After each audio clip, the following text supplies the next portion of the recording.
Oke, memang judulnya agak bombastis, tapi mengklik video ini aja udah membuktikan niatmu untuk menuju kebebasan finansial. Berinvestasi adalah langkah awal untuk mewujudkan mimpi kalian, entah itu punya rumah, mobil, bisnis online, umroh, jalan-jalan ke luar negeri, dan masih banyak lagi. Sayangnya tidak semua orang tahu cara berinvestasi yang benar, apalagi jenis investasi yang sesuai dengan tujuan dan situasi keuangan masing-masing. Makanya di video ini saya akan kupas gak tuntas semuanya, mulai yang bebas risiko sampai yang bisa bikin jatuh miskin tiba-tiba. Saya John, The Antichrist Investor. Saya akan pandu Anda mencapai kebebasan finansial.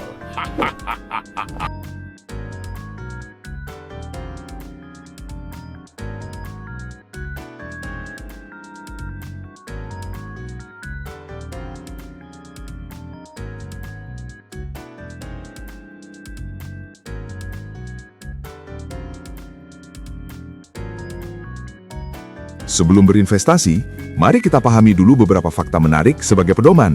Yang pertama, semua investasi mengandung risiko. Benar, beberapa investasi seperti deposito berjangka dan obligasi pemerintah bisa dibilang tidak berisiko sama sekali, mengingat situasi ekonomi dan politik negara kita yang stabil. Namun tetap saja, terdapat kemungkinan perubahan iklim geopolitik dan ekonomi tiba-tiba yang dapat berdampak negatif terhadap investasimu. Yang kedua, high risk, high return. Itu mantra yang sering disebut mereka yang berinvestasi di saham. Benarkah begitu? Faktanya, banyak investor yang bangkrut main saham, sementara yang berinvestasi di instrumen yang dalam tanda kutip boring malah untung berlipat ganda. Memang, saham dapat melonjak dalam hitungan menit bahkan detik dan membuatmu kaya mendadak. Sebaliknya, kamu juga bisa dibuat miskin mendadak kalau saham terjun bebas tanpa alasan jelas. Sementara mereka yang memilih instrumen boring karena mau main aman malah untung besar.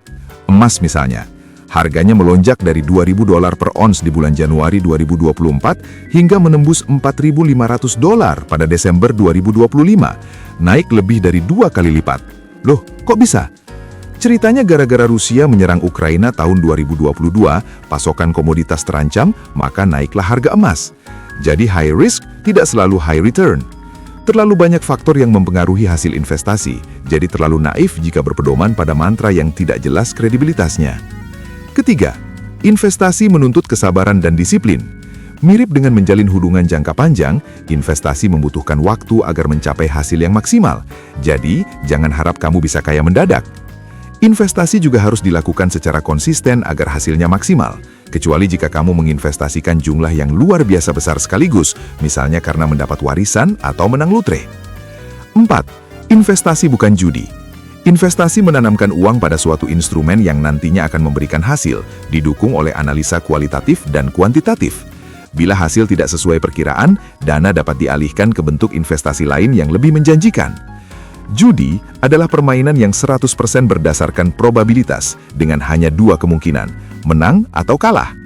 Kalah berarti uangmu lenyap. Dalam judi, tidak ada kesempatan kedua. Mirip prinsip mantan saya kalau menghadapi pacar yang selingkuh. Terakhir, day trading bukan investasi. Jual beli saham dalam hitungan menit bahkan detik bukan investasi, melainkan sama saja dengan, pedagang mobil bekas kali ya, beli pagi jual sore. Day trading memanfaatkan permintaan dan penawaran saham secara real time, bukan kinerjanya. Karena permintaan dan penawaran dipengaruhi berbagai faktor domestik dan global yang sering tidak berkaitan satu sama lain, day trading tidak hanya dapat menjadikanmu kaya mendadak, tapi juga jatuh miskin dalam sekejap, atau auto miskin kata kaum Gen Z sekarang.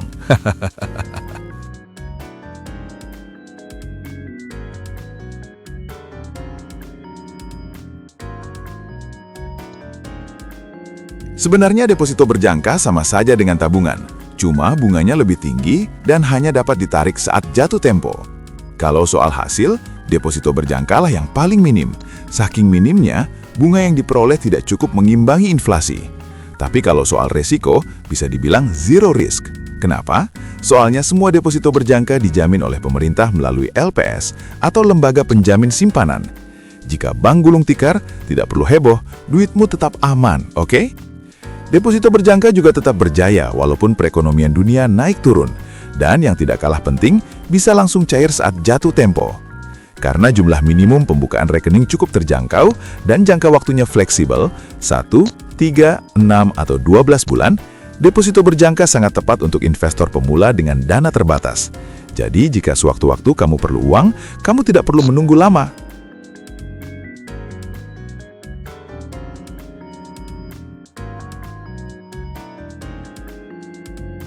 Berinvestasi di obligasi pemerintah seperti Savings Bond Retail atau SBR, Obligasi Retail Indonesia atau ORI, Sukuk Retail atau SR, dan Sukuk Tabungan atau ST, pada dasarnya adalah meminjamkan uang kepada pemerintah Indonesia yang kemudian melunasinya dengan imbalan kupon atau bunga dalam persentase tertentu saat jatuh tempo. Obligasi adalah alternatif yang tepat atas deposito berjangka karena risiko investasinya kecil, namun memberikan bunga yang lebih tinggi. Pengalaman saya terakhir sekitar 5 hingga 6% per tahun. Bunga yang diberikan bisa tetap, bisa juga mengambang, atau tepatnya berubah setiap bulan tergantung kondisi pasar. Beberapa jenis tertentu seperti SBR dan ST memiliki fitur early redemption atau pencairan sebelum jatuh tempo atas 50% dari obligasi yang dimiliki, tanpa denda atau biaya. Fitur ini memudahkan investor yang membutuhkan dana tiba-tiba. Ada juga obligasi yang bisa diperjualbelikan seperti saham. Dengan jumlah investasi awal sebesar Rp1.000.000 dan jangka waktu 2-5 tahun, obligasi diperuntukkan bagi investor jangka panjang dengan rentang waktu investasi di atas 1 tahun.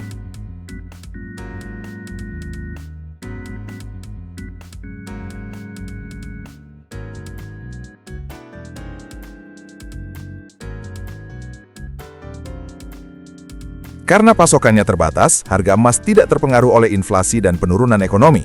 Oleh sebab itu, emas telah lama dikenal sebagai safe haven atau instrumen investasi andalan saat situasi ekonomi morat-marit, di mana para investor ramai-ramai mengalihkan investasinya ke emas sehingga menyebabkan harganya naik. Salah satu contoh terkini adalah kenaikan harga emas dari $2.000 di awal 2024 ke $4.500 per ons pada Desember 2025, atau meningkat sebesar 125% disebabkan oleh invasi Rusia terhadap Ukraina pada tahun 2022. Perang tersebut menyebabkan situasi ekonomi global menjadi tidak jelas. Pasokan minyak terganggu, harga minyak pun naik. Investor saham yang cemas akan masa depan investasinya akhirnya beramai-ramai membeli emas sehingga mendorong kenaikan harganya. Di zaman serba digital sekarang ini, investasi emas tidak lagi di emas batangan, tapi digital. Dengan dana Rp100.000 saja, Anda sudah bisa beli emas. Tidak perlu menabung sampai di atas Rp2 juta untuk beli 1 gram seperti dulu. Karena bentuknya non-fisik, emas digital bisa diperjualbelikan sesuai kebutuhan. Saat butuh dana sedikit, Anda tidak perlu menjual semuanya, cukup jual sebagian. Emas digital juga lebih praktis, aman, dan efisien karena tidak membutuhkan sarana penyimpanan khusus seperti emas batangan.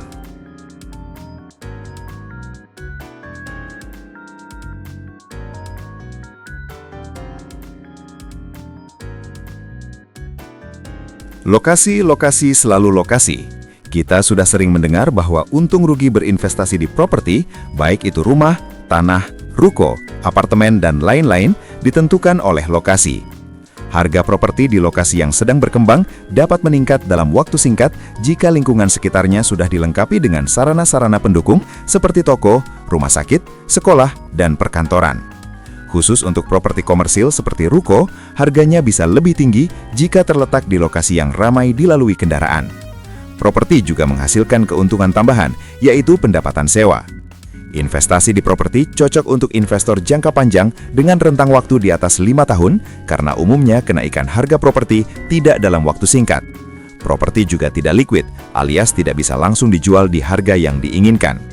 Dan jangan lupa, properti menimbulkan biaya, mulai dari perawatan, perbaikan, penggantian, keamanan, kebersihan, sampai pajak atau PBB. Ini semua tentunya mengurangi hasil investasi secara keseluruhan.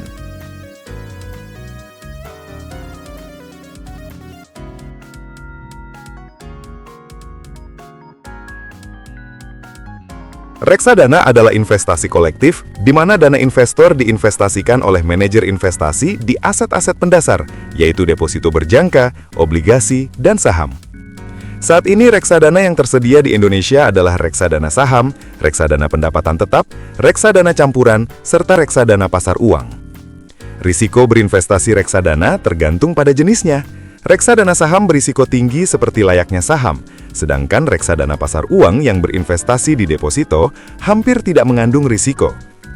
Reksadana saham adalah pilihan yang tepat bagi investor yang ingin untung besar, tapi bingung harus memilih saham yang mana, atau tidak mau repot alias males untuk mempelajari saham satu persatu. Dengan memanfaatkan pengetahuan dan pengalaman manajer investasi, melalui reksadana saham, Anda dapat berinvestasi di saham dengan potensi kenaikan maksimal dengan risiko terkendali. Reksadana juga cocok untuk investor pemula dengan dana investasi yang terbatas karena jumlah minimum investasi awalnya terjangkau.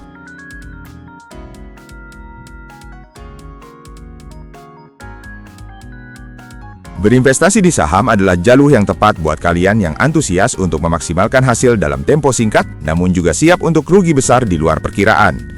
Untuk mencapai hasil yang maksimal dengan risiko terkendali, kamu harus meluangkan waktu untuk melakukan analisa kualitatif atas perusahaan emiten, mencakup situasi industri serta kinerja keuangannya. Kamu juga harus melakukan analisa kuantitatif, termasuk analisa grafik pergerakan saham, untuk memprediksi apakah saham tersebut akan naik atau turun dalam waktu dekat. Namun jangan salah, sekalipun kamu jarang melakukan semua itu, tidak ada jaminan bahwa investasimu akan berlipat ganda tanpa berkurang sepeser pun. Harga saham sangat sensitif terhadap berbagai faktor global yang sering tidak ada hubungannya dengan saham tersebut. Pernyataan tokoh-tokoh penting seperti Trump atau Presiden China atau keputusan Gubernur Federal Reserve atau Elon Musk yang kontroversial dapat memicu investor untuk dalam tanda kutip buang barang tiba-tiba dan menyebabkan investasimu hancur from hero to zero. Serius!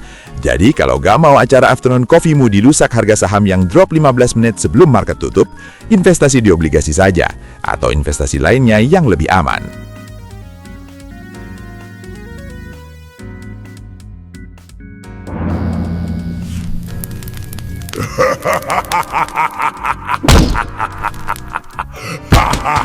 Oke, karena kalian sudah punya gambaran mengenai produk-produk investasi yang umum di Indonesia, langkah selanjutnya adalah menentukan investasi mana yang tepat.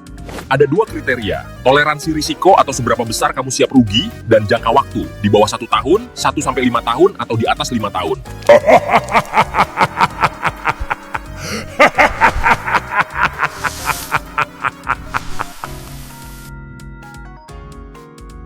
Diagram berikut menggambarkan jenis-jenis investasi berdasarkan jangka waktu. Pastikan seberapa lama kamu sabar menunggu investasimu membuahkan hasil. Setahun, 3 tahun, 5 tahun, atau mungkin seterusnya selama investasi tersebut bertumbuh secara konsisten.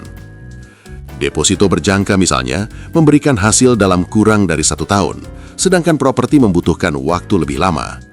Obligasi merupakan investasi jangka menengah hingga panjang, tergantung jangka waktu yang kamu pilih. 2, 3, atau 5 tahun. Walaupun mengalami kenaikan dan penurunan yang cukup signifikan dalam jangka pendek, emas merupakan investasi yang bersifat jangka panjang. Antara awal 2025 hingga Februari 2026, emas telah bertumbuh sekitar 80%. Saham bersifat dinamis atau aktif bergerak naik turun karena berbagai faktor, sehingga dapat memberikan keuntungan dan kerugian dalam waktu singkat. Untuk mencapai hasil yang maksimal dalam jangka pendek, kamu harus menjual pada saat yang tepat.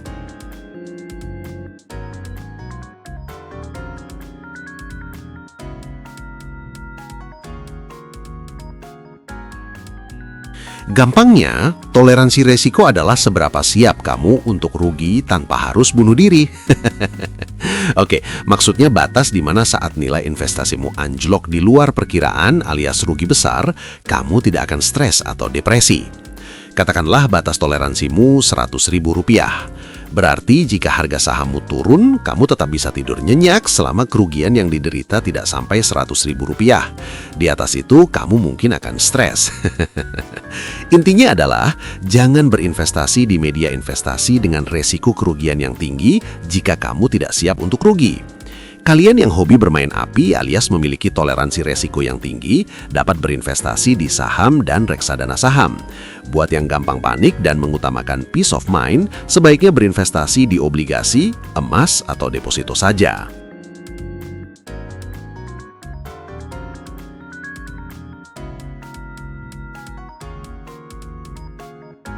Sebagai ilustrasi, pada Jumat 11 Maret kamu membeli saham PT Bumi Resources atau Bumi sebanyak 1.000 lembar di harga Rp1.000 per lembar atau total Rp1 juta.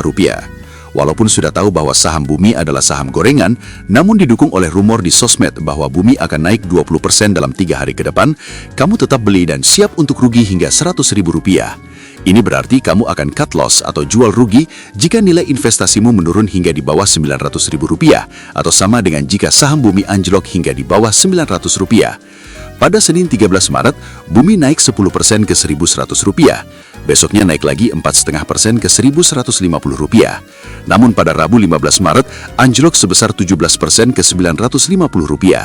Kamu rugi Rp50.000 tapi masih sanggup menanggungnya. Akhirnya Jumat 17 Maret, Bumi merosot lagi ke Rp850 sehingga kerugianmu menjadi Rp150.000. Karena sudah melebihi batas toleransi, kamu pun jual rugi.